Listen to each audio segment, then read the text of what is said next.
think Bernie Sanders lost when he was the front runner at the beginning?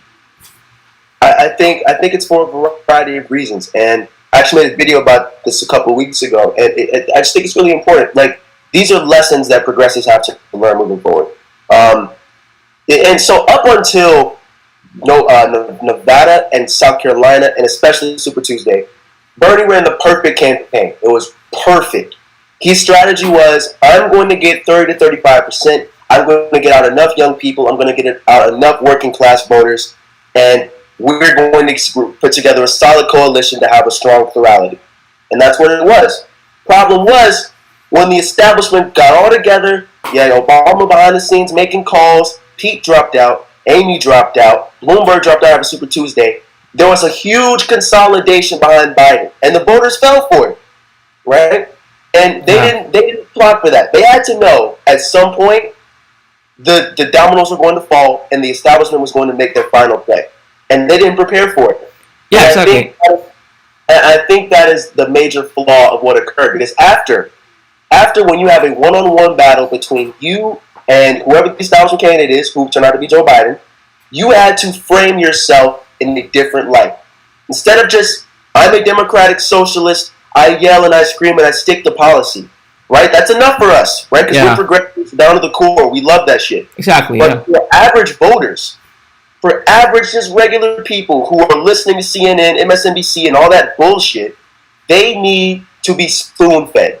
They need to be told, okay, it is okay to vote on what I believe in. It's okay to vote for progressive policy because the narrative that I'm hearing is nonsense. You had to counter that narrative and hit them with the facts that you are the most electable.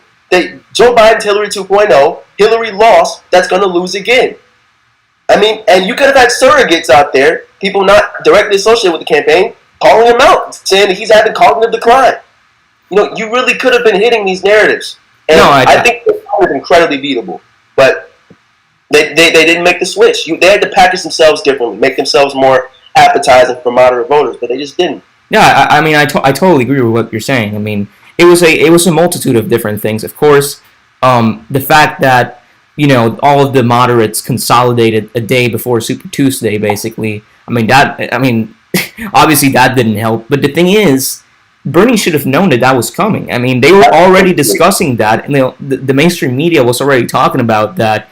You know, everyone was talking about that inevitably happening. So they should have had like at least a plan B to prepare for such a scenario. Also, I think, you know, the framing was not, you know, I think calling yourself a democratic socialist, I mean, of course we're informed, so we do know the differences between, you know, democratic socialism, you know, authoritarian, so we know the differences, but most people just, they just, their mind shuts off when they hear the word socialism. And, you know, Bernie shouldn't have, and the thing is, if you look at Bernie, I mean, he's not even a democratic socialist, he's a social democrat. But so I don't even know why he did that. So I think that was an issue. And the thing you said about electability, I mean, he should have emphasized. I mean, we discussed this yesterday when we first recorded this. I don't know why he never said, "Look, we tried this with Hillary Clinton in 2016, and it was an absolute failure, But he never said that. And he should have said that. And I think that really, really did not help him. And like you said, when Super Tuesday happened and it was a huge disappointment, it was the time to pivot to a different strategy. Oh, absolutely. And I don't know why Bernie did. I don't know why Bernie said, "Oh, Joe Biden can definitely beat Trump," which he did, and it was stupid.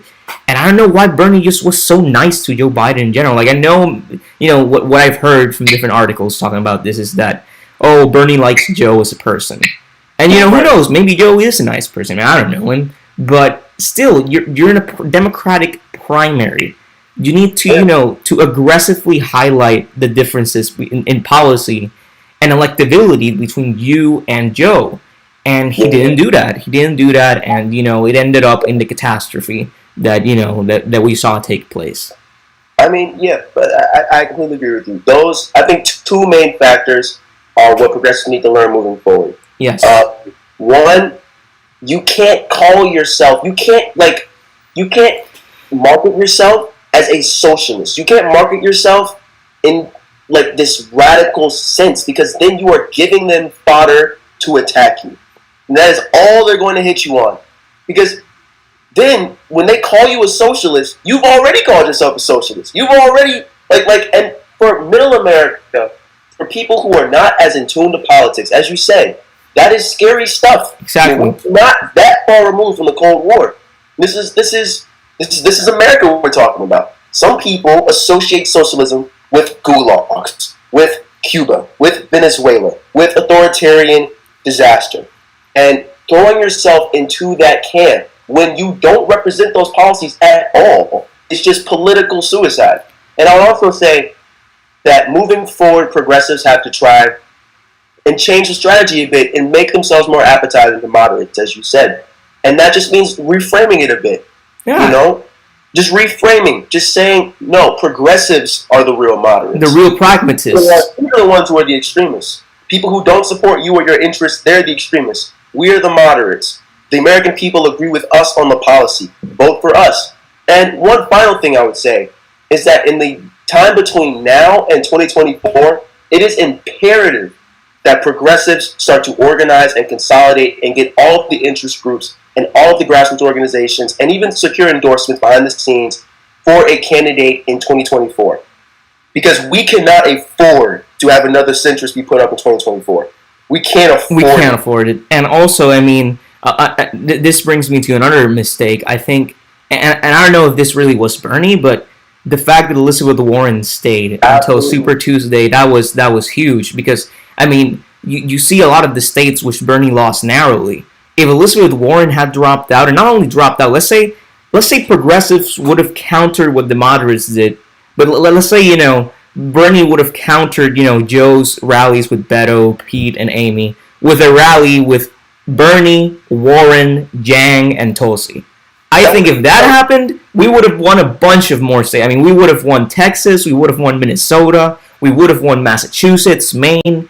It would have been completely different. So I think it was a failure on the left to consolidate.